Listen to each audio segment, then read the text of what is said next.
Laura, sou da Atlética, e aí hoje a gente vai ter a mesa sobre gordofobia, e o nome da mesa é do 36 ao 60, como a diversidade de corpos é representada na moda.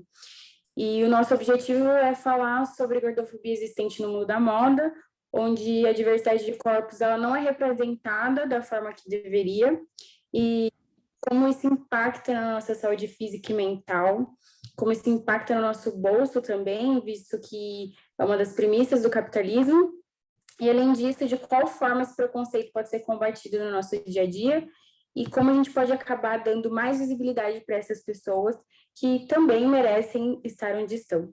Então, passo a palavra agora para o Cipriano, para ele começar definitivamente nossa mesa de hoje. Obrigado, Laura. Então, bem-vindas, bem-vindos, bem-vindes, todo mundo que está por aí. Quero começar agradecendo o convite que me foi feito pela Atlética. Fico muito feliz de poder mediar aqui um debate. As semanas da Atlética que vem ocorrendo periodicamente sempre tratam de questões relevantes e inclusivas. Eu acho que isso é muito bacana, assim, que estudantes tenham essa preocupação, né, de, ao falar de esportes, não se restringir só ao que é o convencional, e acho que essa mesa é um dos grandes exemplos disso. Então, eu combinei com quem vai participar aqui, quero também dar as boas-vindas para vocês, Guta, Débora e Wendel, mas vou pedir para que cada um deles se apresente como eles são na fila do pão. Estou aqui plagiando o Mamilos, mas eu acho isso muito fofo. Então, vamos começar pela Guta. Oi, Guta. Oi, gente, muito obrigada pelo convite. O meu nome é Guta, eu sou modelo plus size, estudante de psicologia, e é isso. Faço psicologia na PUC-Rio até. Estou aqui. Co-irmãs, então. Débora. Sim. Oi, gente, eu sou a Débora Santi, eu tenho 22 anos, eu sou de São Paulo, capital, faço faculdade de administração na Embi Morumbi. Estou no 7º semestre, não vejo a hora de me formar. Bom, eu trabalho como modelo desde que eu comecei a faculdade e eu sou atriz desde pequena também. Questão de modelo acabou acontecendo, né? Mas é isso, estou nessa aí no mercado publicitário como modelo desde 2018. Legal, Débora, obrigado. E oi, Wendel, tudo bem? Bem-vindo. Seu microfone está desligado. Cara da Guta. E eu sou amiga da Guta. Oi, amiga! Comecei legal já, né? Queria agradecer o convite, né? Também de estar aqui com vocês. E eu sou publicitário, e a minha história é engraçada porque eu sou fotógrafo de moda há muitos anos, né? Então, comecei a fotografar para algumas lojas, começaram a me chamar para fazer fotos como modelo plus size, lojas pequenas do interior de São Paulo. E o negócio começou a ficar sério. Então, hoje eu tô na Rock, que é uma agência incrível aqui em São Paulo, faço parte da Rock, e aí eu já estou há 2 anos trabalhando como modelo plus size, mas também estou aí como ator, né, fazendo algumas peças. Esse ano fiz uma peça também. Então, eu sou fotógrafo antes de tudo, publicitário, e agora também entrei como modelo plus size, já tem uns 2 anos mais ou menos que eu estou trabalhando com isso. Obrigado, Wendel. Então, a gente vai ter agora uma rodada de falas, cada um de 10 a 15 minutos, para a gente começar a esquentar, e depois, quem quiser fazer pergunta pode já ir fazendo pelo chat, a gente vai selecionando, e a Guta, que está lá no Rio de Janeiro, e dentro da PUC, certo? Antes que a PUC feche. No departamento de moda. Vamos lá, conta a sua história para a gente aí, que você pode falar. Então, gente, boa noite a todos. Para mim, ser modelo funcionou de uma maneira muito do nada, né? Eu comecei a ser modelo mais ou menos há 1 ano atrás, em novembro do ano passado, tive minha primeira oportunidade com a marca carioca plus size, chamada Aya, Use Aya, e as coisas começaram a acontecer a partir daí, né? Depois eu fiz a Rolê, que é uma marca paulistana, incrível, muito bem grande, assim, em São Paulo, maravilhosa. E, enfim, as coisas começaram a acontecer para mim dessa maneira. Só que até chegar aí, teve muitos altos e baixos, né? Eu sempre fui considerado o que a gente chama de gorda maior, né? Hoje em dia eu não sou mais, eu emagreci, por 20 mil questões, mas o que pesou muito para mim foi que a moda só aconteceu depois que eu emagreci, né? Depois que eu entrei num padrão que eu era mais aceita, né? A gordofobia era menor e as pessoas me viam com outros olhos, então eu comecei a ser modelo por conta disso. Isso pesou muito, né? Porque existe um debate muito grande quando a gente fala de moda para pessoas maiores, para pessoas acima de 54, que ela é inexistente, né? É muito caro, é pouco acessível, são poucas lojas que fabricam, né? Quando a gente fala de roupas de tamanhos maiores, dificilmente a gente inclui pessoas acima de 56, pessoas acima de 54. E aí, isso é muito notório para mim, né? Eu faço muita questão de falar sobre isso, porque a Guta de 2 anos atrás sabia que eu nunca estaria na posição que eu estou se eu vestisse mais do que eu visto, né? Hoje em dia eu visto 46, e eu sei que o mundo que acontece para mim hoje não aconteceria antes. Então, achei muito legal vocês incluírem até essa numeração, né? Falar de uma numeração abrangente nesse debate, porque é algo que realmente não é falado. Mas, enfim, eu fui gorda a vida toda. Eu acho que eu nunca conheci outro corpo além do corpo gordo, né? Só que eu tive uma história que eu acho que poucas pessoas gordas têm, que eu nunca tive nenhum problema com o meu corpo. Eu sempre fui uma criança muito ativa, porque meus pais sempre prezaram muito isso. Eu sempre tive uma alimentação muito boa, porque meus pais prezaram muito isso, né? Uma alimentação muito saudável, porque meus pais prezaram muito isso. Só que eu nunca fui magra, nunca na minha vida. E isso era uma coisa muito grande, né? Porque eu só seria bonita se eu fosse magra. E aí a moda aconteceu provando que isso, na verdade, não era nem um pouco verdade, né? Isso era uma grande mentira que as pessoas contam e não é desse jeito que a banda toca, na verdade. E aí, com a moda, né, com ser modelo, veio muitas coisas. Eu entrei em psicologia por conta disso, porque eu ficava muito curiosa, né, com essas coisas, como a moda funcionava. E aí eu acabei entrando em psicologia aqui na PUC, planejo fazer alguma coisa com moda na minha vida. E basicamente é isso, da minha história de vida. Obrigado, Guta. Acho que a gente pode encerrar aqui essa primeira parte sua, né? Uhum. E aí a gente circula depois e a gente pode também ter perguntas, enfim, vai ser bom. E você é amiga da Débora, então vocês podem Sim, costurar somos aí também. amigas, somos da mesma agência. Oi, amigas, ficamos muito felizes que fomos chamadas para ir até com a Laura. É do tipo que acorda às 5 horas da manhã para jogar vôlei na praia. Sim, coragem. É isso que eu chamo. Bom, oi, gente, eu sou a Débora, como eu disse. Eu estou há 3 anos nesse mercado. Eu tive vários problemas de autoestima, vários problemas com a minha imagem, com o meu cabelo, com o meu peso. Quando eu era pré-adolescente, eu fiz de tudo para ser aceita, já alisei cabelo, já tive transtorno alimentar, já passei por tudo isso até eu perceber que eu não tinha que fazer nada disso para ser aceita. Eu só tinha que ser eu. Bom, eu estou há 3 anos no mercado, nesse mercado da moda, né? Eu sou da Rock e também da Singular, que é a agência da Guta. Sou Rock, é a agência do Wendel. E eu já passei por poucas e boas, assim, no mercado da moda em relação à gordofobia. A gente sente quando o fotógrafo não gosta da gente ou quando ele... Assim, você percebe que ele não gosta de gente gorda? A gente percebe, a gente sente isso, histórias sabe? parecidas com o mesmo fotógrafo, né, amiga? A gente tem. E não só isso, eu tenho diversas histórias de trabalhos que eu fiz e eu não saí no resultado. Tipo, esses dias eu vi uma campanha da C&A que eu fiz e essa campanha irritou no Twitter porque o pai de uma das meninas que fez comigo, eu fiz a campanha com 2 meninas convencionais magras. O pai dessa menina parou na frente da loja e gravou um vídeo, tipo, minha filha, eu fiz a mesma campanha. Eu estava na vitrine? Eu não estava na vitrine. Isso não aconteceu só com o C&A, isso já aconteceu com diversas marcas. Tipo, meu segundo trabalho foi uma campanha para a Natura. Eu nunca apareci nas revistas da Natura. E todas as outras 4 modelos magros que fizeram o mesmo trabalho estavam lá na revista.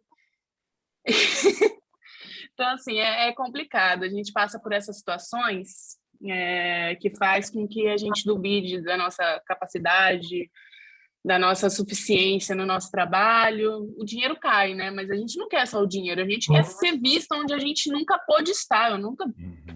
Quando que eu ia me imaginar na Natura, na C&A e outras marcas que eu já fiz, sabe? Então, eu prezo muito por me ver no resultado, porque isso, para mim, independente do tempo que eu estou trabalhando com isso, é bem surreal eu estar ali. Ainda eu fico tipo, meu Deus, eu cheguei aqui, como que eu cheguei aqui, gente? Poucos anos atrás eu não tinha nem, entendeu? Não tinha zero noção que eu poderia chegar nesse tipo de lugar. E é complicado, assim, eu vi que o tema falava bastante sobre, eu estou aqui com o briefing na minha cara, né? Como a gente não é representado e os impactos que isso causa na nossa autoestima, né? E diariamente eu recebo no meu Instagram mensagem de meninas gordas falando para mim: nossa, eu quero muito ser modelo porque eu quero ter autoestima, eu quero gostar de mim, eu quero gostar do meu corpo. E eu fico, gente, que problemão. Porque ser modelo nunca vai te dar autoestima. Ser modelo nunca vai te dar autoestima, porque a autoestima é algo que vem de dentro e a gente não vai estar feliz com o corpo todo dia, independente de estar bonito lá no Instagram e etc, etc. É uma profissão que faz com que você entre em conflito com a sua aparência muito mais do que as pessoas imaginam. Então, não é uma profissão que aumenta a sua autoestima, é uma profissão que faz você até ficar sequelado às vezes. Eu gosto, mas eu sempre falo como é difícil também. Não existe trabalho fácil. Todo trabalho é uma repetição de técnica constante, né? Eu estudo administração, então eu sou meio chata. E, bom, o que eu posso adicionar mais a essa minha introdução? Deixa eu pensar. Perdi até o raciocínio aqui, gente. Fiquei nervosa. Posso fazer já uma pergunta que eu acho que, enfim, Pode, eu ia Fábio. perguntar depois, mas já que você vai dar uma pausinha aí. Você comentou dos fotógrafos, né, que percebem quando não gostam dos modelos. E eu queria saber, assim, a gente está num momento onde todo mundo está se empoderando bastante e está conseguindo ter canais de expressão disso. Você se sente, dentro desse mundo da publicidade, com liberdade para poder chegar para quem te chamou e falar, olha, esse fotógrafo não dá, o cara, sabe assim, como que ainda é essa relação dentro da publicidade? Então, Fábio, eu sou uma modelo e atriz extremamente cara de pau, que fala tudo na cara dos outros. Então, eu sou o tipo de modelo que falaria nesse tipo de situação, né? Só que eu sei que a maioria das modelos não faria isso, independente do manequim. Porque modelo está começando a ter voz hoje em dia. Entende? Modelo era mais um bonequinho ali que as pessoas moldavam e faziam o que quisessem antigamente. E hoje em dia que os modelos estão percebendo vários tipos de exploração e abuso que sofrem no set. Então, o povo está começando a abrir a boca agora. E eu abro a boca bastante. Não, inclusive, por exemplo, aqui no Rio, né, o nicho de moda é muito pequeno. Então, todo mundo trabalha para todo mundo.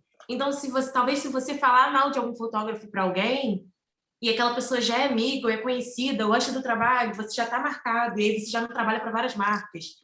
O que aconteceu comigo, e também aconteceu com a Débora, com o mesmo fotógrafo, eu comentei com ela, comentei com amigos próximos meus que eu sei que nunca fariam isso, que nunca chegaria no momento de eu ser excluída de qualquer trabalho. Mas às vezes é muito difícil você dar a cara a tapa, porque você não tem voz, exatamente isso. A gente começou a ter voz agora, principalmente modelos fora desse padrão, magérrimas, brancas, enfim. Então, depende muito, né? Para quem você dá a voz. Claro. Legal. Vamos passar para o Wendel, então, e aí a gente depois faz uma coisa mais diálogo, pode ser, Débora? Fechou.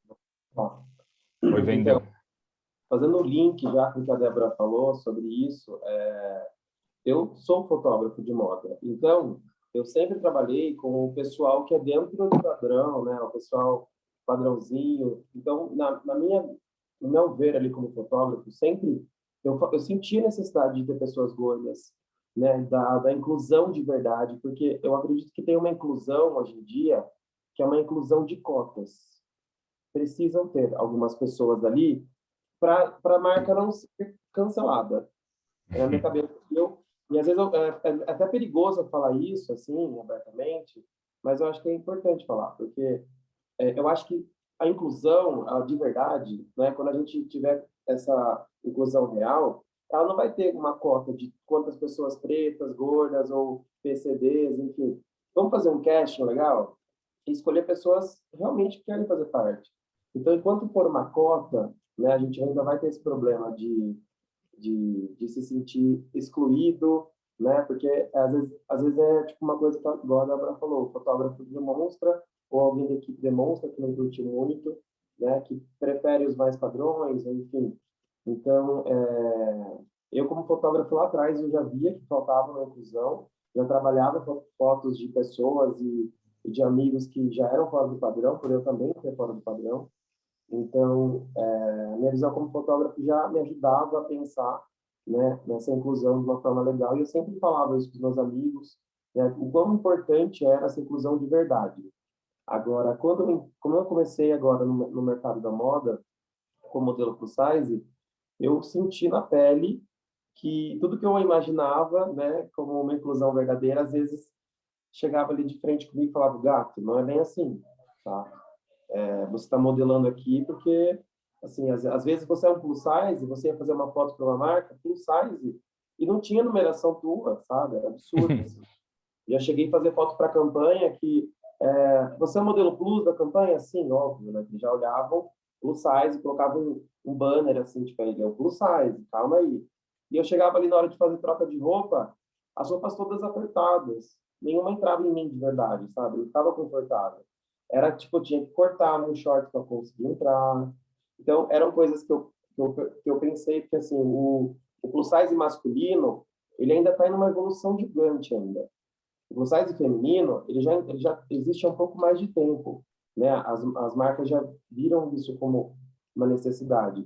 Mas o mercado masculino estava meio de lado, né? Aí os caras gordos começaram a fazer bagunça no Instagram, pedindo roupa, e as marcas começaram a perceber.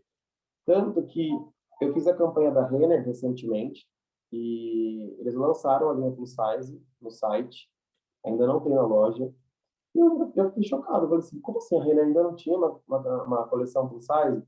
Eu achei muito legal da parte deles, né, e foi muito importante fazer parte dessa campanha, mas eu sinto que ainda o mercado masculino plus size, ele ainda está subindo os degraus mais devagar, né? Então, tem muito trabalho, graças a Deus está aparecendo muita coisa, mas eu acho que a gente ainda tem um longo caminho para essa inclusão ser real, um longo caminho para a gente não ter esses conflitos, como a Débora comentou, de a gente olhar para a autoestima e falar, pô, a gente é gordinho, a gente está fazendo foto aqui, as pessoas estão elogiando, mas no set, no dia a dia, não é tudo um conto de fadas, é muito difícil, né?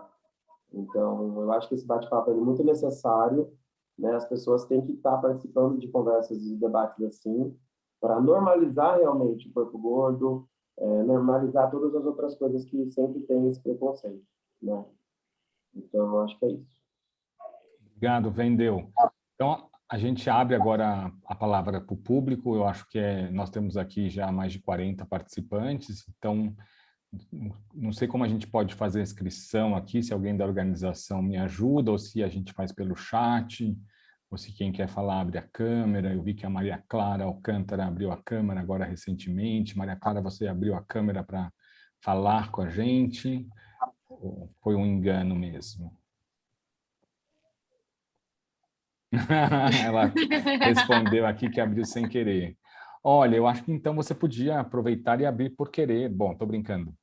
Eu vou fazer uma primeira pergunta, porque um pouco na linha também do que eu estava dizendo, né? Eu acho que a gente vive um momento que todos vocês, né, apontaram para isso, que existe uma abertura que não existia antes, né? Enfim, e que isso é positivo, mas que essa abertura ainda está muito distante daquilo que pode ser, de fato, significativo, né? Como que a gente pode abrir mais espaços? O que é possível fazer, né? Enfim, a agência que, por exemplo, a Débora e a Guta estão juntas, é uma agência que é também só plus size, ou uma agência que é para todo mundo? Quer dizer, vamos pensar um pouco estratégias possíveis, né, de batalhar por isso, de conseguir cotas, enfim, o que vocês veem aí como possibilidades de se ampliação dessa representatividade? Bom, a minha agência com a Guta, ela não é plus. Eu fui a primeira modelo plus da agência. A agência que eu tô com a Guta é uma agência que era focada só em mandar modelos para fora, uma agência focada no internacional e que só mandava modelos high fashion, assim, extremamente esqueléticas para fora. E agora ela está agindo nacionalmente, está começando a crescer nacionalmente, e é isso. A agência que eu tô desde o começo da minha carreira mesmo é a mesma do Wendel. E, bom, na questão das cotas, como que eu explico isso? É algo meio que necessário para a gente trabalhar, né? Se a gente parar para pensar, porque se não tivesse essas cotas, a gente não trabalharia, né? Mas dentro dessas cotas já existe muito padrão também, né? Afinal, eu sou modelo 48, que é o GG, GG1, que é o que é mais vendido, que é o que as marcas procuram, que é o padrão plus size, que é o maior do comum, digamos assim, que é o GG, e o menor do plus size, que vai até os 60.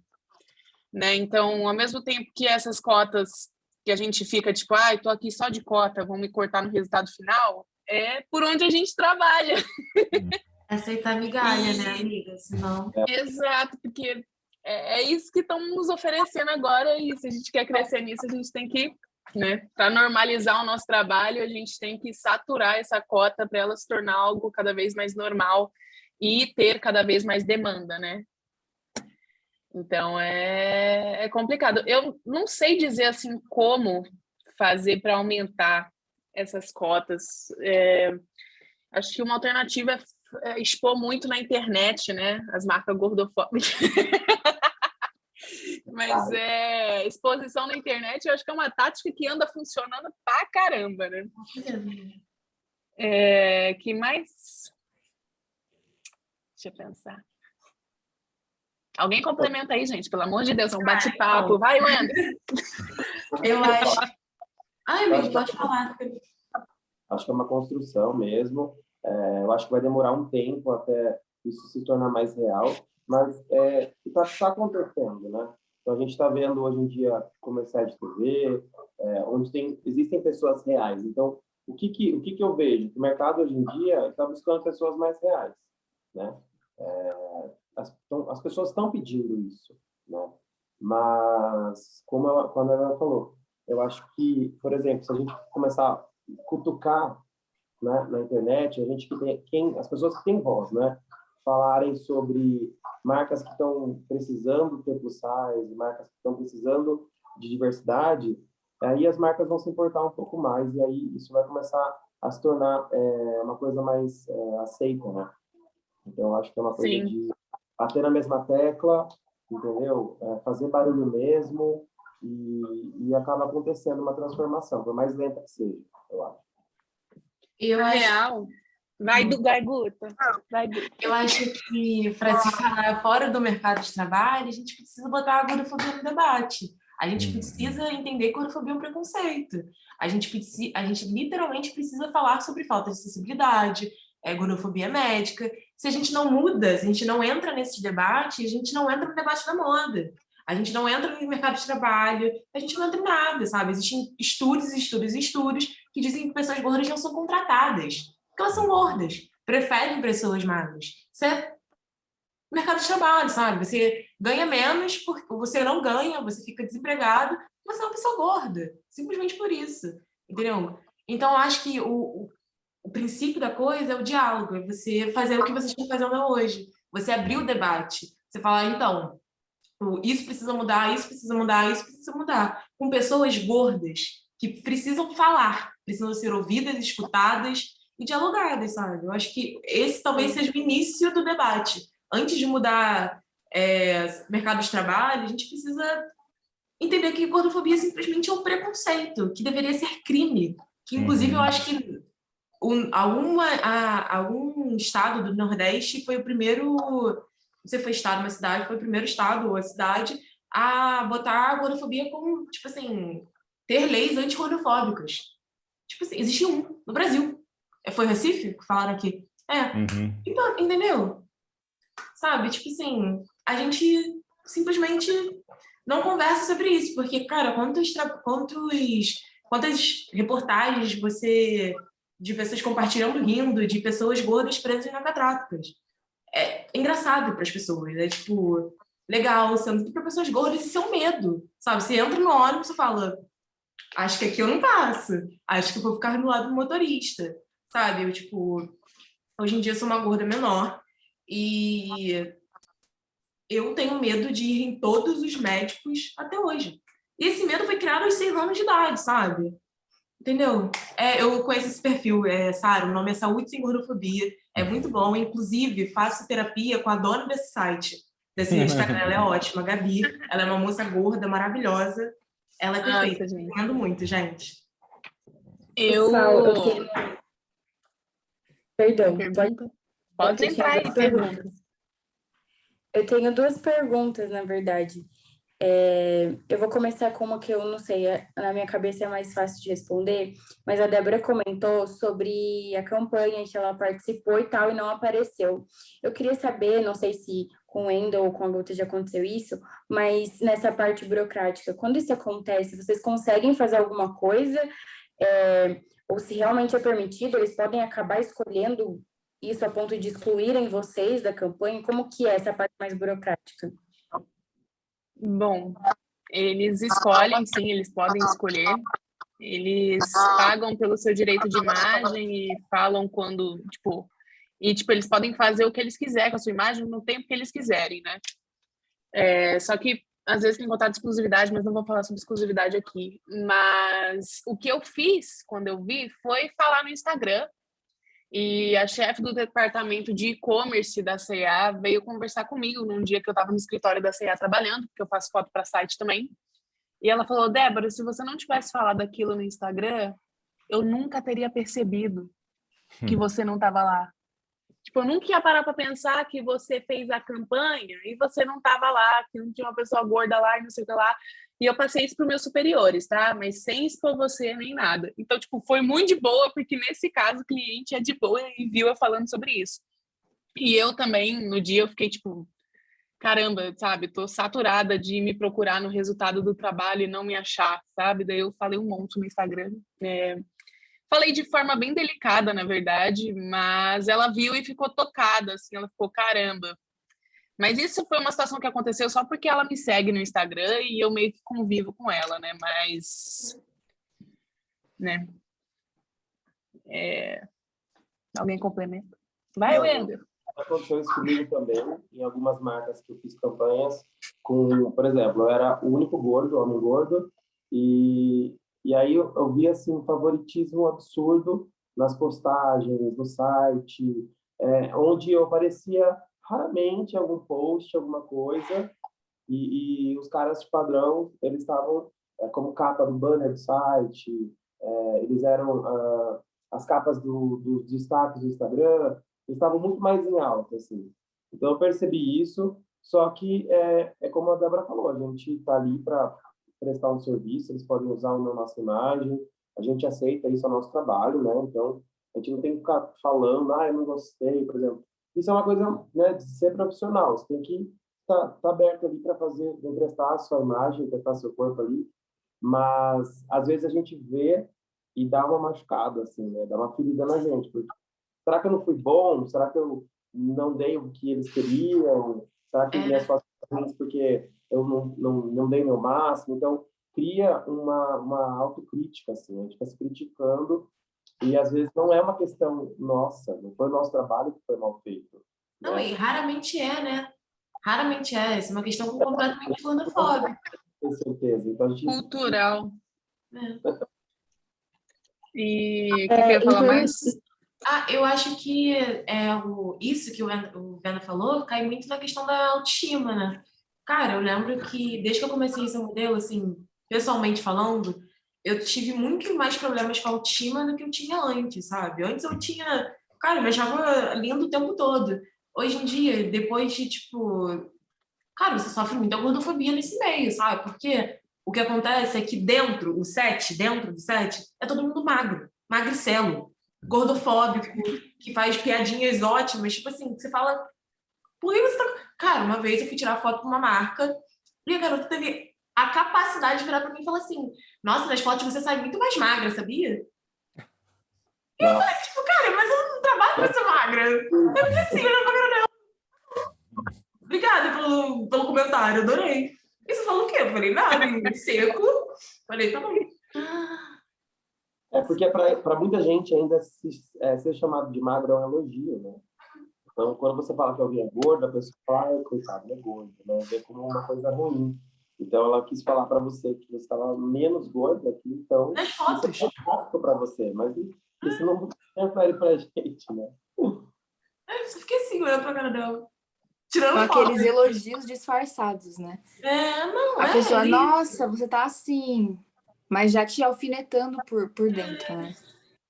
E, tipo, Eu ia cara... fazer uma Ai, desculpa, pode Perdão. falar. Eu ia fazer uma pergunta justamente nesse tópico sobre autoestima.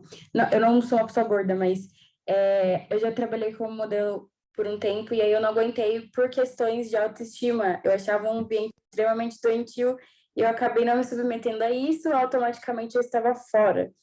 Então, eu queria saber mais um relato pessoal de vocês mesmos. A Guta começou a falar sobre isso, né? Como se sentem em relação, dentro desse meio, com esses comentários, e como que vocês fazem para se manterem sã, né? Porque acaba sendo algo extremamente ruim, você acaba adoecendo se você não trabalha aquilo mentalmente. Eu sou um exemplo de que eu realmente não aguentei, não era para mim. Então, eu simplesmente escolhi sair, porque eu saberia que, posteriormente, isso acabava me afetando muito mais. Então, eu acho que eu vou continuar o papo. Então, Laura, eu desenvolvi um transtorno alimentar, trabalhando como modelo. Eu emagreci muito, depois eu emagreci por 1000 razões, hormônios, e depois eu comecei a trabalhar como modelo, e depois eu comecei a emagrecer por causa do transtorno alimentar. Simplesmente se cuide, faça psicólogo, sabe? Faça terapia. Porque eu acho que não existe outra resposta a isso. É um ambiente extremamente tóxico. Você sendo magra, gorda, é tóxico, é horrível. É um ambiente muito complicado de se lidar, sabe? A minha terapeuta, ela é gorda e ela também faz alguns jobs de modelo, que é a dona do Saúde Sem Gordofobia, o nome dela é Gabi Menezes. Eu recomendo muito vocês seguirem ela é ótima. E a gente conversa muito sobre isso, sabe? Ela me ajudou muito isso. Ela é especialista em transtornos alimentares em pessoas gordas, que é algo também que a gente não fala. Porque quem é que tem anorexia? Quem é que tem bulimia?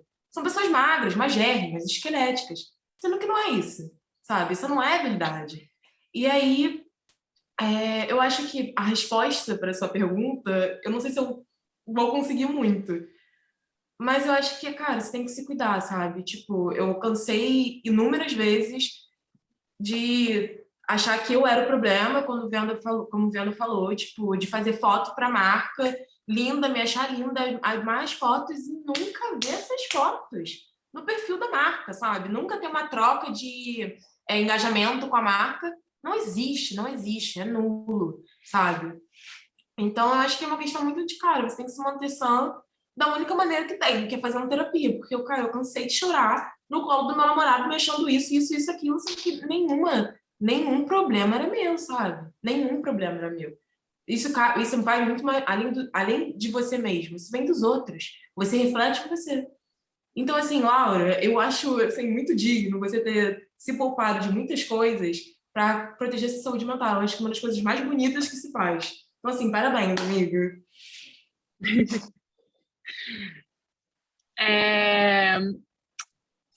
Gente, eu lido com isso botando tudo para fora e fazendo muito drama. E depois que eu boto tudo para fora, eu ajo de forma racional. É assim que eu lido.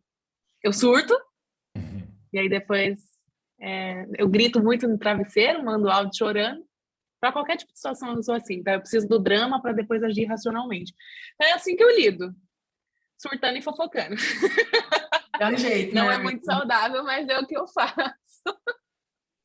Não é fácil realmente, mas, por exemplo, uma coisa que me ajuda bastante no meu Instagram, muitas pessoas, muitos homens gordos e mulheres gordas, vêm conversar comigo sobre, né, como é essa modelo, como é essa foto, e de aceitação.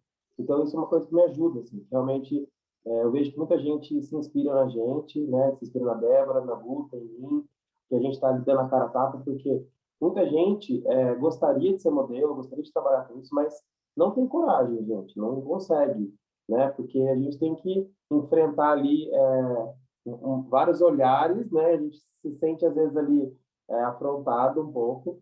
Então, quando as pessoas vêm falar com a gente que começaram a se aceitar, por exemplo, de usar uma sunga na praia, que viu fotos que a gente essa parte, assim, que é uma coisa que me ajuda bastante, assim, a continuar e a falar cada vez mais.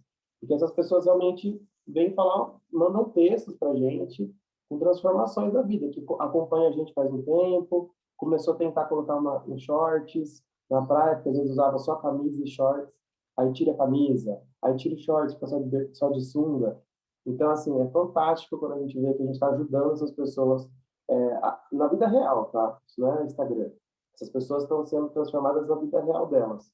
Então, isso é muito legal e é uma coisa que me ajuda, assim, a continuar, assim, a fazer o pecado. A Bruna... Oi, desculpa, Guta, mas Não, aqui... eu só ia complementar. Eu acho que isso vale qualquer coisa. Isso paga, sabe? Porque é muito, tipo, reconfortante. Cara, você tá sendo você. Literalmente você. Você tá você. E as pessoas estão tipo, cara, se você sendo você me ajudou. Aí eu ser eu, sabe? Então eu acho que é um carinho no coração, assim. Ai, gata, obrigada. Eu acho legal. Legal, porque a pergunta da Bruna que ela fez aqui no chat tem a ver com essa nova orientação aí que o Wendel deu para o debate, né, de mostrar como vocês são exemplos, e a Bruna está falando aqui, né, de o aumento de pessoas falando sobre autoestima, saúde mental e corpos reais nas redes sociais tem tido uma melhora em como as pessoas veem a si mesmo e seus corpos e os espaços que ocupam, né? Então eu acho que existe esse elemento que, de fato, apesar de tudo que a rede também tem tido de negativo, fake news e hates, etc., mas ela também tem sido um espaço de identificação, né? Que eu acho que isso é super legal, então vocês podiam falar um pouco sobre isso. E aí também em relação às marcas e campanhas que também existem, né? Várias marcas que têm surgido e que têm tido espaços, especialmente no Instagram também, que são marcas para tamanhos reais, que se preocupam com modelagens novas. Então, para também saber como que vocês têm, se vocês têm tido contato com essas novas marcas, né? Enfim, como que se isso tem mudado a relação com as grades e abordagens em relação a corpos gordos. Bom, no começo você estava falando sobre a questão do diálogo sobre corpos reais e aceitação no Instagram, né, na rede social. Eu acho isso super positivo e eu não tinha noção. Eu sempre tive estria, eu sempre fui grande. Eu não tinha noção de que as pessoas mais magras problematizavam tanto a questão de ter estria ou ter celulite, até eu ver esses Instagrams falando e normalizando esse tipo de coisa. E eu fiquei meio em choque, assim, falei, como assim gente magra tem problema de autoestima? Então, eu acho isso totalmente positivo, porque eu comecei a entender que todo mundo é sequelado com a imagem, principalmente se você é mulher, porque o mundo está o tempo todo querendo te moldar, querendo falar como você deveria ser, falando, tipo, querendo te moldar mesmo, querendo fazer com que você sinta a necessidade de fazer vários procedimentos que você não deveria. E eu acho super positivo essa naturalização e essa questão de falar você é única do jeito que você nasceu perfeita assim, você não precisa se alterar. Se você está querendo se alterar, isso assim, não é algo que veio realmente de você, é algo que veio por influência externa para fazer você gastar dinheiro. Então, eu acho toda essa naturalização do que é seu, do que é natural, ótima, né? E eu acho, sim, que a gente contribui para isso. E é isso. Eu faço parte do Free, e o Instituto Free, eu sou criador de conteúdo dentro do Instituto, e a gente trabalha justamente liberdade financeira, né, aceitação, todos esses tabus que a sociedade impõe sobre as mulheres, sobre os corpos. E eu já tenho 3 anos que eu trabalho no Free. Então, eu percebi ali que muita gente que está ali dentro busca essa mulheres magras, mulheres gordas que têm estrias, celulite, elas estão vivendo esse movimento de aceitação e é absurdo, assim. Então, eu até vi um vídeo de uma blogueira super fitness falando que estavam perguntando para ela qual filtro que ela usava. Não, mentira, desculpa. Como que as fotos dela estavam tão lindas? Ela falou, gata, baixa o filtro, você vai ficar igual a mim, porque eu também tenho olheira, eu também acordo descabelada, eu também tenho mau hálito, então somos normais. É que a gente se monta no Instagram, mas no dia a dia a gente é tudo igual, né? Então, eu acho que é importante a gente falar sobre isso mais e mais. Estria, celulite, todos nós temos. Pelo menos seja uma pequenininha, a gente tem. Então, é normalizar, né? Deixar isso ser uma coisa normal que não tira o nosso brilho, não deixa a gente se entristecer por isso. É só mais um corpo, não é igual. Eu acho que um exemplo do que a internet criou, né, é essa problematização do hip dips, que é alguma coisa no quadril que as pessoas começaram a falar como tirar isso, como fazer exercício físico para isso não aparecer tanto. Sendo que, cara, isso nunca foi um problema, sabe? Tipo assim, as pessoas nunca olharam para isso. E aí, outra coisa também que eu queria falar, que eu acho que dentro dessa movimentação para se falar de aceitação, se falar de corpos normais, há, com certeza,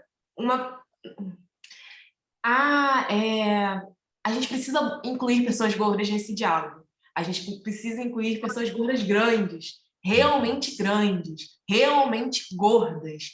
Porque não adianta nada uma pessoa magra, que veste 42 e se auto-intitula de não magra, ficar falando, sabe? Porque eu não me sinto incluída e outras milhares de pessoas gordas também não. A gente precisa botar no centro desse debate pessoas gordas, pessoas maiores, pessoas que estão realmente mudando coisas. Porque, cara, você que é magra e veste 42, você que veste 42 e não se acha magra, só não se acha magra porque a sociedade falou que você não é magra, sabe? Porque magra pra ela é 38, 36. E não é. Simplesmente, sabe? A gente precisa botar no centro desse debate pessoas gordas. A gente precisa escutar pessoas gordas. Falarem, debaterem, realmente sentar, entender que esse debate não pode girar em torno de pessoas magras. Esse debate tem que ser virado somente. Você tem que deixar pessoas gordas serem um palco. Você tem que ser plateia, se você é magra, sabe? Eu concordo um pouco. com isso. Quem nunca foi ouvido. É o que a Djamila, nossa professora aqui, chama também de lugar de fala, né? Que eu acho que essas pessoas que são as pessoas que têm o seu lugar realmente para poder falar. Mas a pergunta também falava das marcas, né? Dessas marcas que agora têm surgido e que têm sido marcas para pessoas gordas, né? Com tamanhos maiores, etc. Queria que vocês falassem um pouco sobre isso também. Cara, então... Cara... Quer falar? Então, vamos falar. Esse mercado ele é muito pequeno. Ele é mínimo. Então, se você só se vira para esse mercado, você fica pobre, você não aparece. Então, assim, não tem como, sabe? É lindo, é incrível. Queria eu trabalhar só com marcas de pessoas que fazem roupas para mim? Sim, concordo. 100% de certeza. Mas não tem como. Porque, como são marcas que estão crescendo agora, normalmente não tem muito... o seu cachê não é tão alto, então não tem como você aceitar todas, né? A gente faz isso para sobreviver, nosso trabalho, sabe? A gente paga conta, a gente faz milhares de coisas com esse dinheiro que a gente recebe. Então, eu acho que se você só se volta para esse nicho, para esse mercado, você trabalha muito pouco, né? Você tem muita pouca rotatividade no mercado. E aí, quando a gente fala de pessoas gordas, realmente gordas, grandes, não terem tanta visibilidade no mercado, porque são poucas as marcas que fazem até 60, ou mais que 60 ainda, eu acho que eu não conheço uma que faz além dos 60, sabe?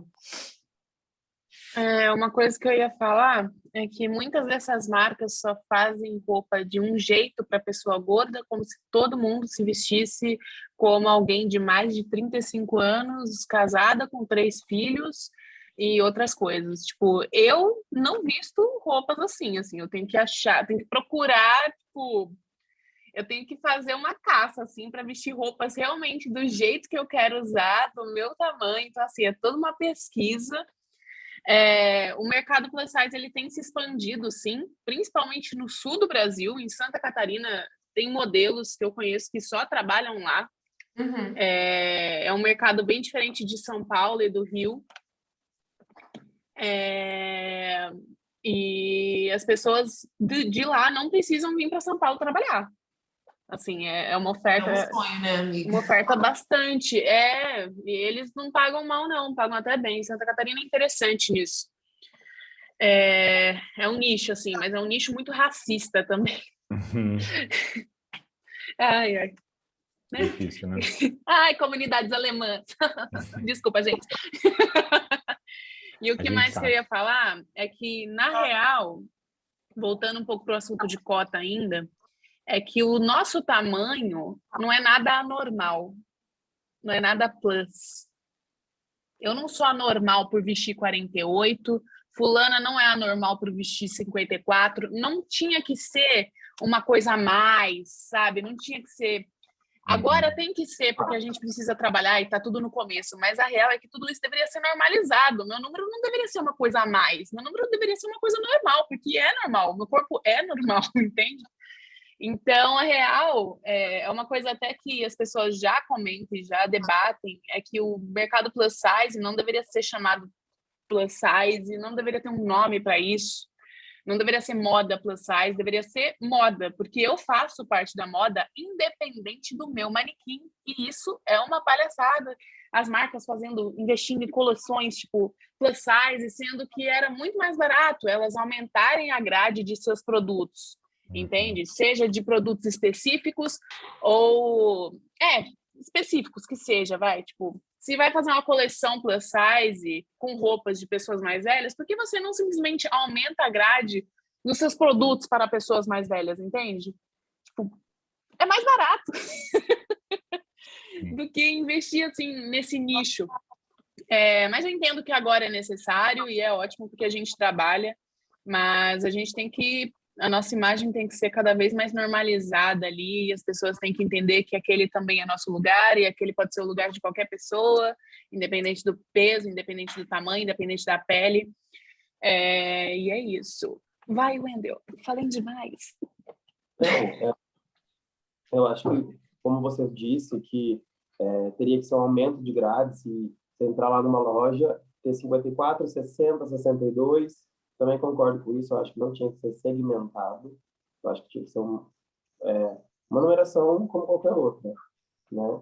Mas realmente a gente sente a necessidade, porém eu acho que isso é por uma conta de corte, né? Eu acho que já ouvi alguns estilistas falarem que o corpo plus size ele tem muita forma diferente, então a linhagem do plus size ele geralmente é diferente porque as pessoas têm mulheres, por exemplo, têm peitos, barrigas, então o corte nunca vai ser um corte acompanhado. Eu já escutei falar sobre isso, mas eu acho que mesmo assim poderia ser entregue dentro de um aumento de grade, né? E como existe a calça skinny, que é uma calça mais fina, né? Pode existir um tipo de peça que é skinny para uma gordinha que tem menos barriga e uma peça normal que não é skinny, que é para uma pessoa que tem mais peito, que tem mais barriga. Existe uma marca inglesa que faz isso, chamado ASUS. É uma única A marca. ASUS faz isso?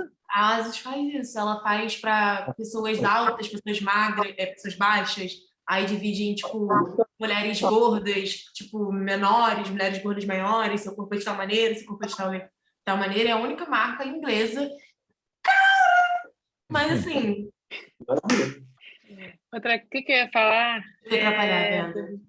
Perdi o raciocínio. A C&A estava fazendo uma coisa que eu achei super interessante, é que eles estavam fazendo a mesma peça no e-commerce com uma pessoa magra e com uma pessoa gorda e botando no site. Tipo, para uma pessoa gorda que tenha o número dela lá, que seja até 50, poder ver como fica no corpo dela e assim uma 36 também ver como fica no corpo dela. E isso já é um começo, assim. E isso faz com que a gente trabalhe mais e isso é ótimo. Porque, por exemplo, Legal, gente. nas calças ali, tem 3 tipos de corpos, né?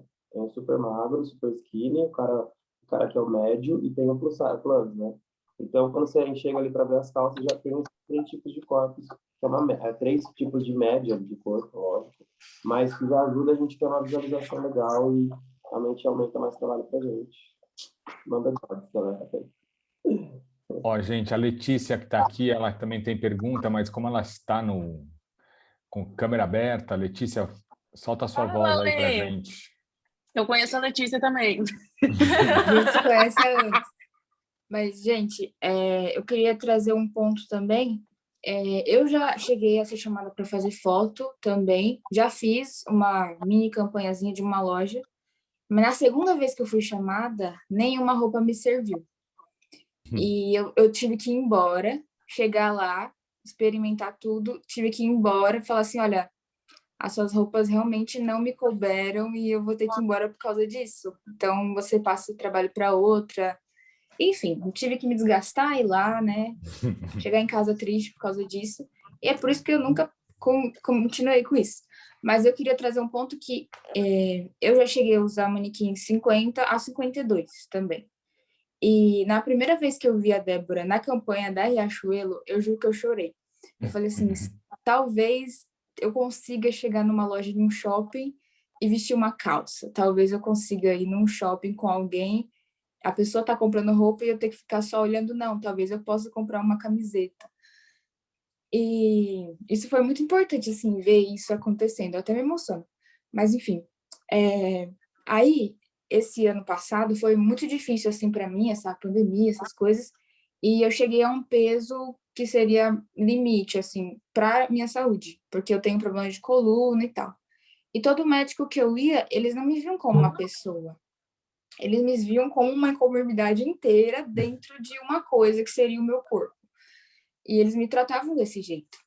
E eu passei com vários médicos, e médicos gordos, inclusive, que me apontavam e falavam assim, olha, seu problema é só isso, só a gordura mesmo. Até eu fazer exames mais profundos e descobri que não era só a gordura, eram outras coisas que me causavam isso. Eu já cheguei a marcar um ortopedista, ele falou assim, olha, eu não vou nem pedir exame, porque eu tô vendo que você é gorda e não vou precisar pedir exame, é só você emagrecer. Aí eu saí, passei com outro e ele viu que eu tinha um problema grave de coluna. Enfim, aí depois que eu passei com esse médico, me encaminharam para um gastro, né? Porque eu operei do esôfago, que eu já tinha problema com 15 anos. Enfim, aí eu passei no gastro esse ano, em janeiro. Era bem gordofóbicozinho, inclusive. Aí ele olhou para mim e falou, olha, não tem muito o que fazer no seu caso, não. É bariátrica. Aí eu falei, olha, eu não quero fazer. Aí eu tentei de todas as formas não fazer. E em maio eu fiz uma cirurgia bariátrica, meio assim, forçada, também pela minha família, mas eu conseguiria, de certa forma, emagrecer sozinha, se não fosse tanto problema na coluna, e também eu tinha quebrado o pé e me causava peso, esse atrito com o chão, para correr, essas coisas. Aí eu só consegui essa cirurgia por causa do laudo do ortopedista. Enfim, aí em maio eu fiquei 5 dias na UTI. Dizem que nunca tem complicações. Eu fiquei 5 dias na UTI, depois fiquei 5 dias em outro hospital. Saindo desse outro hospital, eu comecei a desenvolver bulimia após a cirurgia bariátrica. Então, eu fui internada, fiquei mais outros 20 dias internada por causa de uma certa negligência da equipe médica. Então, eu não consegui lidar com isso sozinha e eles também não me ofereceram um tratamento psicológico, tipo aqueles grupos que fazem com pessoas que vão fazer bariátrica. Então, eu fiquei meio que jogada num hospital psiquiátrico por 20 dias, por causa dessas crises. Eu vomitava intensamente, mas não para emagrecer, porque era mais para... Eu queria que coubesse mais comida e não cabia. Aí eu vomitava e comia de novo para caber mais, porque eu me sentia muito vazia. Isso foram mais de 20 dias até que eu consegui sair, consegui me recuperar e agora eu não vomito mais. Mas depois de 5 meses, o ponto que eu queria chegar é que eu percebi que as pessoas que antes me tratavam mal porque eu era gorda, agora falam para mim, nossa, mas você nunca ia precisar de cirurgia. Por que você fez essa cirurgia, menina? Você nunca foi gorda de verdade. E eu tenho que ficar ouvindo isso diariamente. Eu usava manequim 52,50, agora eu estou usando 40. Depois de 5 meses. E eu tenho que ouvir as pessoas dizendo que não precisava não. E fora que algumas pessoas que não falavam comigo antes estão muito abertas, menina, me chamam para o rolê, me chamam para as coisas. Por que antes não me chamavam para as coisas? Por que antes não tiravam foto comigo e postavam no Instagram? Não mandavam uma mensagem para mim? E eu senti muito essa diferença. É como se quisessem apagar o fato de eu ter sido gorda a minha vida inteira. e falasse, não, essa é a Letícia agora. A Letícia agora é o manequim 40, é mais aceitável pra gente e ela pode sair com a gente por causa disso. E isso tá me fazendo ficar, tipo, triste às vezes, sabe? Mas minha saúde tá bem melhor, mas por causa da coluna. Mas, enfim, é um assunto também que eu queria debater, sabe? Então, Que as Lígia, pessoas antes... eu tenho um relato muito parecido com o seu. Tipo assim, eu acho igual. Eu fiquei internada uma vez, porque eu tenho alergia a abacaxi, uma vez eu comi, eu não sabia. Senti muita dor, comecei a me contorcer. E aí eu tenho uma hérnia de disco aqui, e, tipo, contorcendo, eu meio que acionei ela. E aí eu fiquei uma semana internada no hospital e todo mundo falava que o problema era eu ser gorda. Ninguém fez exame nenhum para descobrir que, pô, na verdade eu tinha uma hérnia de disco, eu precisava consertar aquilo. Enfim, um médico falou, cara, não é muito provável não, mas vamos ver. Tá bom, era isso. E aí, enfim, fiz terapia, etc. Eu também emagreci por pressão familiar. Eu tomei um remédio que eu acho que não é legal falar o nome hoje em dia, né? Eu acho que não é legal compartilhar o nome, e que até semana passada ele foi tornado ilegal no Brasil, né? Assinaram um termo que esse remédio não pode mais reproduzir no país. E eu tomei durante 5, 6 meses e eu senti a mesma coisa que você, Letícia. Por que que eu era tratada melhor nos lugares? Por que que as pessoas olhavam para mim? Por que eu virei modelo? Por que a moda começou a me servir? Sabe? Eu acho que é um relato muito parecido. E eu tenho esses mesmos questionamentos. Então, amiga, a única coisa que eu quero dizer é que você não está sozinha, tá? Eu acho que eu conheço milhares de pessoas gordas que passam pela mesma coisa. Tá? Pessoas gordas que eram gordas, pessoas que emagreceram. Mas eu acredito que, cara, enfim, inclusive desenvolvi um transtorno alimentar por causa disso. E eu acho que a única coisa que faz eu botar a cabeça no travesseiro à noite e dormir bem é entender que isso não vem de mim, sabe? Existe uma sociedade historicamente gordofóbica que constrói gordofobia diariamente em tudo. O capitalismo é algo que constrói gordofobia. Nos produtos que ele vende, nas coisas que ele te influencia, ele constrói a gordofobia, sabe? O que você sofreu foi preconceito. Existem pessoas que deveriam ser presas porque fizeram isso com você. Deveriam ser julgadas e... Enfim, você sofreu. Eu acho que antes dos comentários do Wendel e da Débora sobre essas questões, tem uns comentários aqui, né, da Sara, por exemplo, dizendo que ela evita médicos por conta disso, que os médicos nem examinam.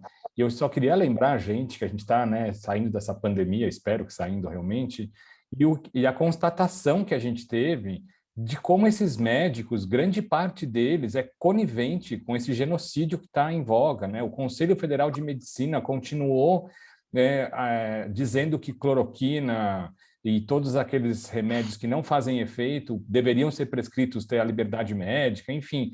Isso para falar também que, além, né, da sociedade ser gordofóbica, os médicos, no Brasil especialmente, eles fazem parte de uma elite, porque quem que estuda medicina aqui, né, gente? Tem que pagar 6 mil reais, enfim.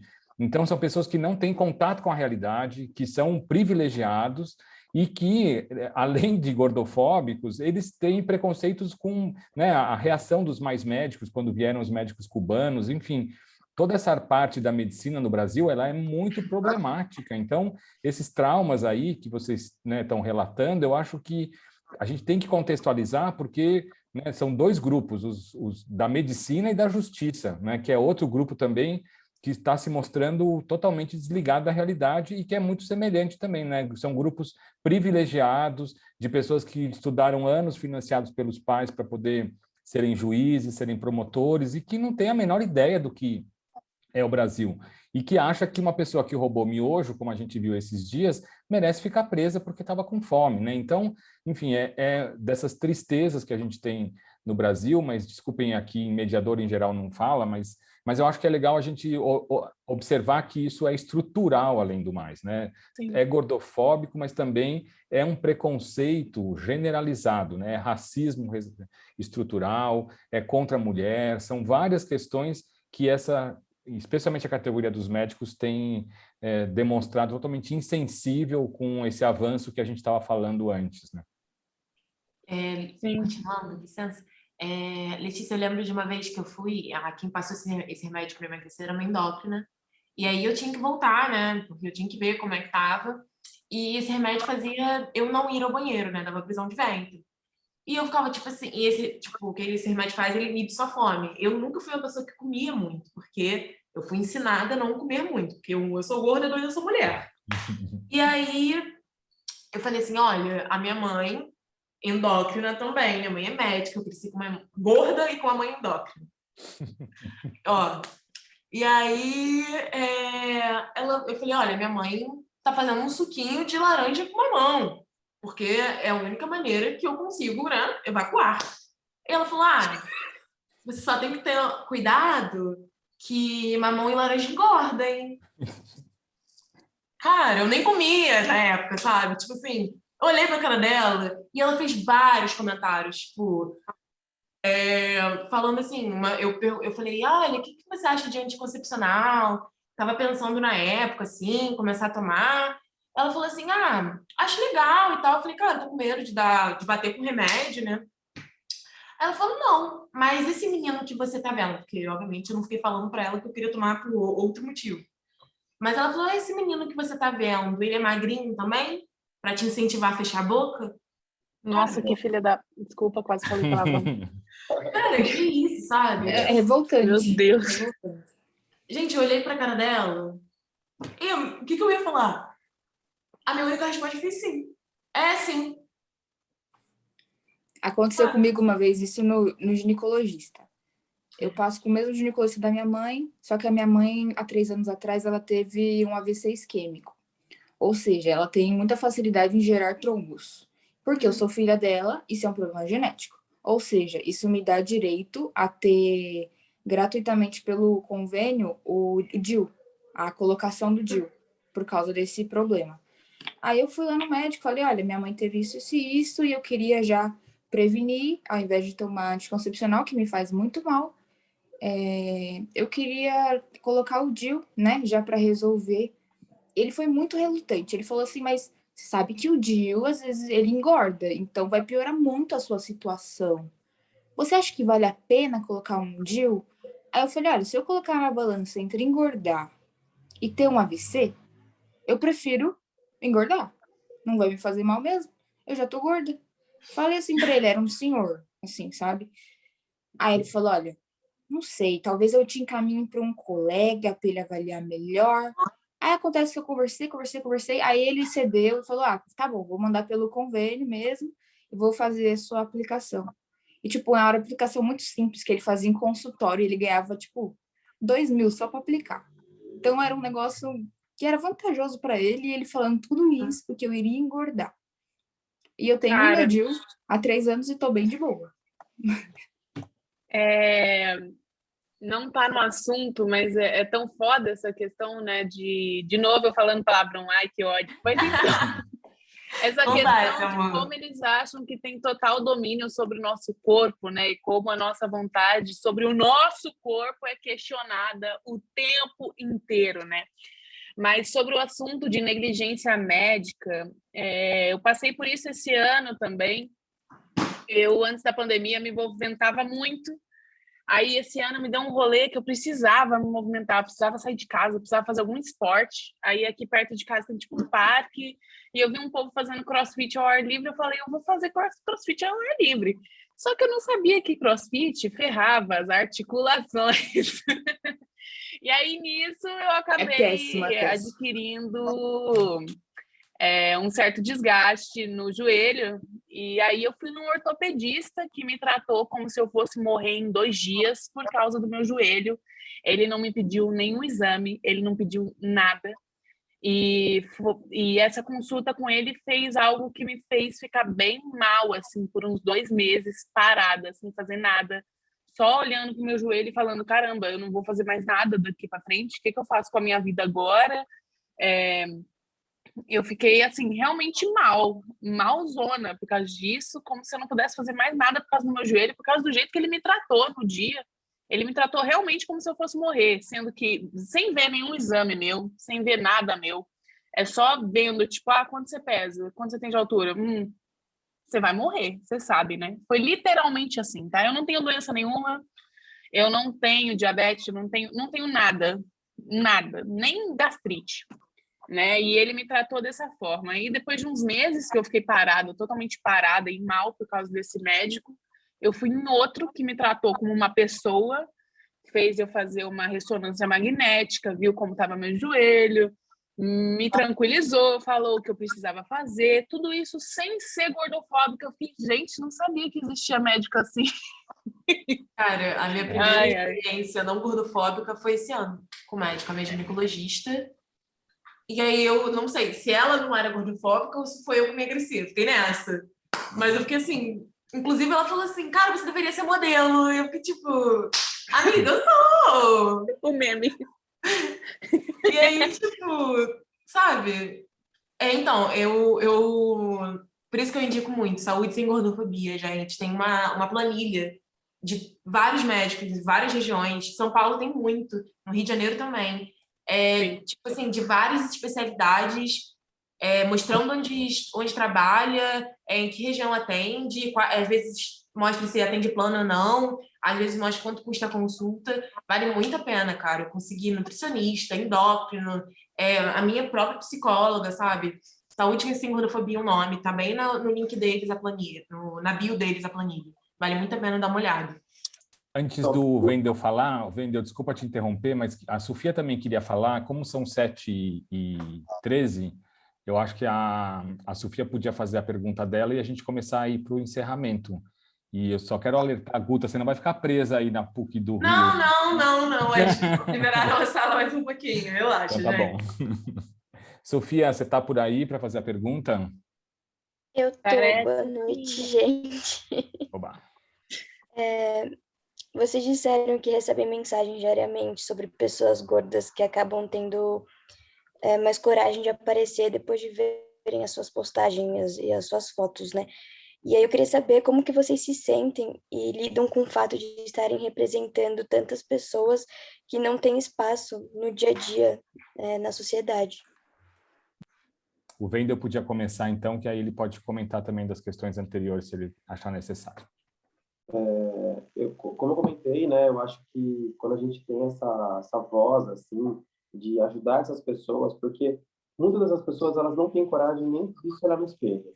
Tem uma amiga que ela tinha um namorado, a relação com o namorado era muito complicada, porque toda vez que ela ia transar com o namorado, era com a luz apagada, ela tinha muito medo, né? Vergonha do corpo dela. E ela começou a ver as minhas postagens. Eu sou um cara super doido, assim, aquariano, louco, postava muita no artístico, coisas minhas assim. E ela me perguntou, ela falou, como você aceitou o seu corpo? Porque eu tenho medo de me olhar no espelho, eu sofro por isso. E eu expliquei para ela que é uma construção, é uma coisa que a gente tem que aceitar, ou você aceita a sua condição, ou você muda a sua condição. Tem essas duas saídas.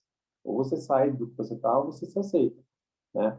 Então, há muitas falas que eu falava no Instagram, muitas coisas legais que eu compartilhava e postava, ela começou a falar, não, realmente eu vou tentar. Ela começou a tentar se olhar no espelho, tentar usar um biquíni, tentar acender a luz para transar com o namorado. E ela começou a foi uma construção. E hoje ela me fala que ela compra lingerie, ela tem uma outra totalmente diferente, uma cabeça totalmente diferente de quando ela não me conhecia. E ela me conheceu no Instagram. Hoje a gente é super amigo, assim, e ela faz foto, inclusive, para marcas hoje. Então, assim, eu transformei a cabeça de uma menina, foi muitos papos, assim, muitas coisas, não foi só uma conversa. Ela sempre vinha me questionar coisas legais, assim, que eram difíceis para ela. E não só mulher, mas muitos homens, né? Muitos caras têm essa coisa de como que eu vou usar uma sunga na praia, cara? Como que você faz isso? Eu morro de vergonha de ficar de sunga, as pessoas estão me olhando. Eu falei, cara, você querendo ou não, vão te julgar e vão te olhar. Você quer curtir uma praia com seus amigos de uma forma legal? Você quer ficar bem? Quer ter uma tarde gostosa de praia? Então curta, cara, com seus amigos. Você não pode ligar esse julgamento das pessoas. Eles vão ficar te falando, vão ficar te olhando. Mas eu acho que é você bater na mesma tecla. Chega uma hora que você começa a perceber que é muito mais legal você ser feliz do que você deixar os outros felizes. Se eles estão incomodados, eles que se mudam. Né? Acho que é isso, assim. Para mim, isso tudo é bem novo ainda. E eu acabo tendo contato com pessoas bem perto de mim que falam, tipo, cara, eu só fui virar modelo por causa de você, eu só fui me aceitar por causa de você. Amiga, eu só virei Pessoas modelo por causa de você. Você foi a minha primeira referência plus size no Tá mercado vendo, gente? da moda. Eu tenho várias amigas que hoje em dia são bem próximas a mim, assim, que, tipo, cara, se eu não tivesse te visto na Rock, eu não teria virado modelo. A Amanda também, a minha amiga bem próxima, eu vivo na casa dela, então, um exemplo desse, a Carol também. São pessoas que viraram, tipo, frequentam a minha casa, conhecem meus pais, e que são pessoas que, tipo, começaram a se aceitar, começaram a se ver de forma diferente por causa de mim também, e acabaram tornando disso uma carreira. E eu acho isso tudo muito gratificante, dá mais propósito para o nosso trabalho, dá mais realização. Eu acredito muito em tudo que é feito em grupo. Eu acho que isso tudo é muito mais edificante quando envolve mais de uma pessoa e deixa a gente felizinha também, né? É uma realização. Uma vez eu recebi uma mensagem de uma menina que... Eu moro num bairro muito pequeno aqui no Rio, né? Na Zona Oeste. E aí, todo mundo se conhece. E essa menina me seguiu no Instagram e a gente acabou indo pra praia no mesmo local, tá ligado? E, tipo, ela falou que ela tava se sentindo muito, muito mal com o corpo dela e eu já tava mais dane-se que dane-se, tava tranquilo, sempre usei biquíni, né? Nunca fui muito incomodada com o meu corpo. E ela falou que, tipo, ela só tirou a roupa aquele dia porque ela me viu na frente, assim, dela, na praia, deitada na canga, e ela olhou pra mim e falou: ah, tá, se ela pode, eu acho que eu posso também. Esse foi o primeiro relato que eu recebi. Eu falei, acho que talvez o meu corpo dê pra mudar algumas coisas, sabe? Talvez eu seja um pedacinho que mude o mundo. Eu acho isso muito legal, é muito gratificante. Gratificante é mesmo, assim, a palavra que ajuda a gente a continuar, porque tem muita crítica também, óbvio, vocês recebem haters, com certeza, né? Sempre vem um cara comentar alguma coisinha para querer desestabilizar a gente, mas eu acho que ajudar essas pessoas, de certa forma, a se reencontrarem como vida real, né? Não estou falando do Instagram, estou falando de como eles se aceitam de verdade. Isso é muito importante e é muito gratificante quando a gente recebe um feedback, assim, do nosso trabalho. A gente está numa marca, tem três, duas sabem, né? Estou falando. Então, eu acho sensacional. Gente, será que temos mais perguntas aqui ou a gente começa a encerrar? Porque talvez o papo rolou muito legal, foi incrível ter vocês assim, mó sinergia bacana. Mas... Oi. Desculpa interromper, tem uma pergunta da Aline no chat, eu acho que é a última que a gente tem. Ah, não vi aqui. Esse do conceito de mid-sizing? Bom, Isso mesmo. Então tá, se o conceito de mid-size contribuiu para a exclusão de tamanhos maiores, vamos falar sobre isso também. Bom, já existiu o plus size antes do mid, né? Eu acho que o mid e curvy é exatamente a mesma coisa, mas eu não julgo a questão de ter mais um rótulo para coisa. Eu acho que se as pessoas estão se sentindo incluídas, é isso que importa. Se as pessoas estão se sentindo vistas, né? O mid size, ele é a mulher do 42 ao 46, digamos assim, né? Que é a mulher que não se enxerga muito nem como magra e nem como gorda, mas já existia um conceito para isso. Eu não acho que isso contribuiu para números maiores, eu acho que isso contribuiu para que mulheres que não se sentiam magras o suficientes pudessem se enquadrar acabou a bateria do fone. Em algum nicho. Deixa eu mudar aqui. Gente. Eu já discordo um pouco com a Débora, eu acho. Eu sou mais do viés que, na verdade, não... Nada. Eu acho o mid-size um termo, assim, totalmente precário. Eu acho que não ajudou nada na luta anti-gordofobia. Lembrando que, cara, a luta anti-gordofobia não é a mesma coisa que o body positive, sabe? O que o body positive faz é empoderar mulheres magras. A luta anti-gordofobia, ela tem uma luta para pessoas gordas. Eu acho que o mid-size, se vocês me permitem dizer, vocês podem discordar de mim, fiquem à vontade. Eu tentei ser educada, né? É simplesmente você falar que mulheres que não são consideradas magras por conta de um padrão, por conta de uma sociedade, e tipo assim, falar, não, você não é magra não, você é mid-size porque você veio 42. Você não é, sabe? Você é magro. você tem privilégios de pessoas magras. Você nunca... Você acha roupa. Você acha roupa, você nunca sofreu uma gordofobia médica, você tem acessibilidade, você não vai não ser contratada porque você é uma pessoa mid-size. Isso não existe, sabe? Isso não existe. É uma categorização somente fluida. É tipo assim, tá, eu não sou tão magra para vestir 36, mas eu também não sou gorda, eu sou mid-size. Eu, particularmente, acho que nunca fez nada por numeração, nunca fez nada por pessoas gordas, pode ter feito muito por pessoas magras. E aí a gente entra no debate de novo, de não botar no centro pessoas gordas para serem ouvidas, sabe? Eu, particularmente, acho isso. Eu acredito que essa seja a minha opinião. Ela tá certa, eu concordo com ela, eu tentei ser educada, mas eu concordo com ela 100%. É só mais uma rotulação. Desculpa se alguém ficou ofendida, gente. Para pessoas magras que não se sentem tão magras assim, porque ou tem mais quadril, ou tem mais coxa, como se isso... Porque a sociedade é doente, fez você pensar que você é gorda, que você não é magro o suficiente, porque você tem mais quadril, porque você tem mais peito, porque você tem não sei o que lá, não sei o que lá. Mesmo assim, você continua usando 42, que é um número que você tem em todo lugar, que é acho que o número mais comum no Brasil é o 42, é o M, né? Porque as mulheres brasileiras têm mais coxa, têm mais quadril. Então, é porque a sociedade é doente mesmo, aí esses rótulos aparecem para falar, não, você não é magra, você é um mid-size.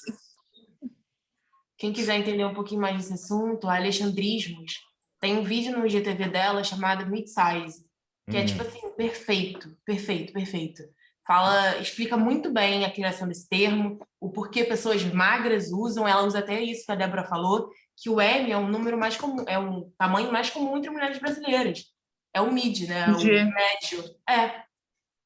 Sabe? A Alexandrismos, ela tem os seus equívocos, mas esse vídeo realmente é bom. Perfeito, amiga. Eu tenho que concordar que esse vídeo ele é muito bom nesse tema aí. Ai, ai. Ux, cadê a Guta? Oi, gente. Sem querer fechar a câmera. Não, então, acho que com isso demos conta aqui das perguntas e, assim, foi uma conversa super gostosa, foi muito legal a gente poder tratar disso. Quero agradecer muito a vocês, porque, enfim, é um momento realmente da gente estar falando sobre essas questões, né, sobre representatividade, sobre compreensão, sobre, enfim, a gente está construindo uma sociedade que não seja todo mundo igual, porque essa ideia de que todo mundo tem que ser igual é interessante quando vocês falam, né? Tanta gente que se acha magra ou se acha gorda, não é satisfeita, enfim, são imposições da sociedade que a gente tem que acabar com essa ditadura do padrão, né? Vamos viver a diversidade. Então, é muito legal que nessa Semana da Diversidade a gente tenha tido uma mesa sobre gordofobia e quero realmente agradecer demais a vocês. Foi muito legal os testemunhos, muito, né, sincero, a gente viu, e a energia foi muito boa. Então, enfim, vai ser legal que vai estar gravado. Valeu, gente. Com certeza. Tchau, gente. Muito obrigada. Eu que agradeço, gente. Obrigada pela oportunidade. Foi um prazer, viu? Obrigado, Wendel. Obrigado, Guta. Obrigado, Débora. Obrigado, Fábio. E a gente segue. Amanhã tem mais uma mesa, gente. Alguém da Atlética quer convidar para amanhã? Falou. Tô saindo, gente. Beijo. Obrigada, Sofia, pelo convite. Amanhã temos Beijo, amiga. a mesa sobre mães atletas. Oi, Gabriel. Mesa sobre? Mães atletas. Opa, mesa sobre mães atletas. Muito legal. Isso, a mediação é da